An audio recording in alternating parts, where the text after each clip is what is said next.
Hello guys, my name is Total Warzone, welcome to another video. Today we're taking a look at the Viking Forefathers DLC for Total War Attila. You will get this one free if you pre-order the game. We're taking a look at the culture trait and the faction trait, and I also have the full unit list for all three of the factions, all land units, all naval units. Pretty cool, let's dive into it. I will first start out with the trait. So all Norse factions share the Viking Raiders trait, making them expert profiteers from raiding, looting and sacking. This means that their trait will be focused, of course, on those three things. And yeah, that's kind of logical, of course, Vikings, yeah. Then all of them have three, well, let me explain a bit more. In Attila you don't have like three traits anymore. You have some factions have one trait, some have two, but they can be pretty good and they can be pretty weak. There is more variety between them.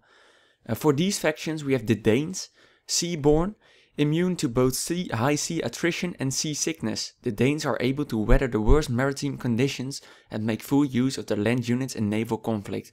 Very good naval faction, no seasickness, no attrition at sea. Then we have the Geats, cold blood. The hardy Geats are raised in icy climates. As such, they benefit from a moral boost when fighting in winter and are immune to snow attrition. So these guys are immune to the winter conditions on land. Then we have the Jutes or the Utes. Despoilers. The Utes are the ultimate profiteers in war and gain significant income from raising settlements and destroying units in battle. This is pretty cool, so that means if you kill enemy units, you will get more money. Cool system, I'm looking forward to that system. Then, unique mission objectives. Players using Norse factions will receive a unique series of mission objectives over the course of the campaign. That's all we know, sounds very good. Now we get into the part you guys are all waiting for probably, and that are the units. So each of the three Norse factions can recruit 2 unique units in battle, besides their own culture specific unit roster. So the 2 unique units per unit are for the Geats, Troll Spears, plentiful and inexpensive. Troll Spears can form a defensive backbone for any army, and they also have access to Troll Spearmen.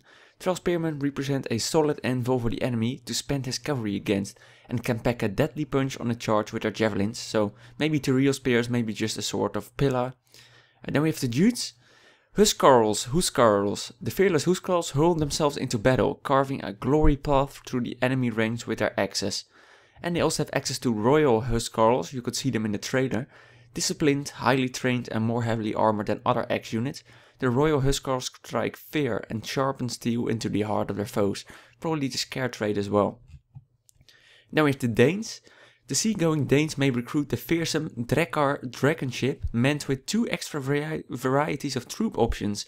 These rugged warships can withstand much punishment before delivering some of the Viking Forefathers' most powerful and vicious melee warriors, the chosen Norse Marauders and the elite Norse Marauders, into the fray.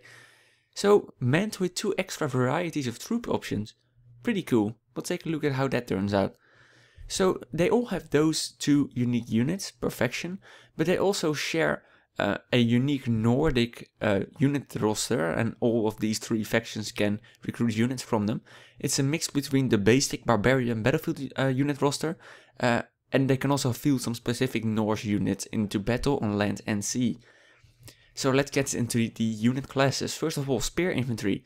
We have Troll Spears and Troll Spearmen for the Geats only. Then we have Nordic Levy, Nordic Spearmen, Elite Nordic Spearmen and Nordic Spearmasters available to all factions. So 4 spear units for all the 3 factions and 6 for the Geats. Then they also have access to 1 unit of Pike Infantry, so yeah, this is the official confirmation that pikes will return. Nordic Pikemen, the only pikemen available to all 3 factions. Then for Melee Infantry we have 7 units, all available to all 3 Viking factions. Nordic Band, Nordic Brigade, World Coats, Herdmen, Nordic Warriors, Elite Nordic Warriors and Chosen Warriors. So a large variety of melee infantry, but it gets worse. Because in Attila it seems like we have a different unit class for X infantry and melee infantry, because they also have a lot of X infantry besides those sword warriors. We have Nordic X Warband, we have Huskarls available to the Utes only, Nordic X Warriors, Royal Huskarls available to the Utes only, Viking Raiders and Norse Berserkers. So this is a lot of melee infantry combined. Then for missiles we have Bow Infantry Nordic Bows, For Slinger Infantry we have Nordic Hurlers, and for Skirmishers we have Troll Skirmishers, Nordic Skirmishers, Nordic Javelin Men and Nordic Brigands. Then for Melee Cavalry, they don't seem to have any shock cav, but they have for Melee Infantry Cavalry Nordic Mounted Raiders, Nordic Horse Raiders, Nordic Horse Lords and Viking Raider Cavalry. Then they also have one Skirmisher unit, and that is the Nordic Raider unit. Then they only have 2 types of artillery, the Onager and the Large Onager, so this could be a weakness. And they also have access to Warhounds. So that is for the land unit roster. We will get into the naval unit soon. A lot of infantry. This unit roster is big. It looks like we get some really big unit rosters, especially for a barbarian faction. Yeah, let's get into the ships, because of course Viking Forefathers need some cool ships. They have a unique general unit, the Viking Captain. Then in the ramming ship department they have Strike Liburnian, filled with Nordic Light Bowmen. They have Assault Liburnian, filled with Nordic Light Bowmen. And for melee ships they only have the Snekja Longship. They are filled with Nordic Heavy Marauders. And they have 3 types of assault ships. The Drakkar Dragon Ship is for the Danes only, with elite Norse Marauders. The Drakkar Dragon Ship with Nordic Berserker Marauders. And we have the Drakkar Dragon Ship with chosen Norse Marauders, and that one is for the Danes only as well.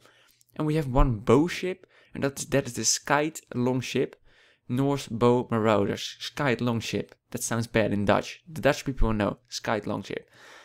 Yeah, and we have one type of artillery ship, Artillery Liburnian, and we have one fire ship, and that's the Greek Fire Dromonarion.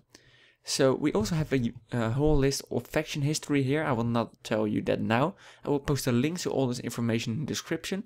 Hope you enjoyed this unit roster. It looks like a very impressive and unique and a big unit roster. I'm looking forward. I will pre-order, of course I will, because I want to bring some content to you guys when it releases. So yeah, it looks really cool. I hope you enjoyed this video. If you did, please leave a like. It helps me a lot. And I hope that I will see you in the next one. Bye bye.